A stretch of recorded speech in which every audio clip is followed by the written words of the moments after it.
Hello guys, good evening. So, first time kong mag-book ng Scoot for an international travel. Gusto ko kasi talaga siyang ma-experience. So, here's my sharing about our experience sa Scoot Airline. So, around 1:45 a.m., pinapila na kami ng guard dun sa Manila International Airport. Kasi, according dun sa guard, parang chine-check daw nila kung anong klaseng aircraft yung gagamitin ata, something like that.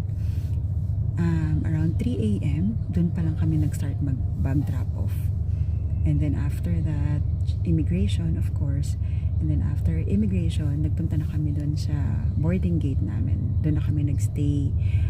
Unfortunately na delay, like I think instead of 6:55 yung original namin boarding, inaabot pa kami ng mga almost 8 o'clock. Sobra talaga siyang na-delay.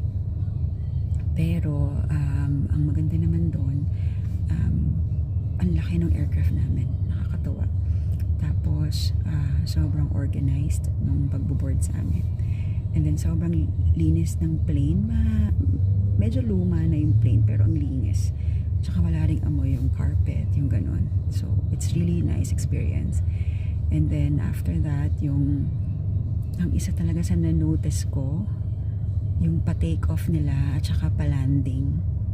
Sobrang galing ng pilot. Like, mas na-stress pa kami nung nag-travel kami sa Siargao kesa yung itong nag-travel kami dito pa Singapore. Kasi, grabe, as in like, sobrang smooth lang talaga nung take off and landing nung Scoot na airplane. So, kudos to the pilot during that time. So yun, tapos pagdating namin dito sa Singapore, sobrang organized din, as in. Tapos yun,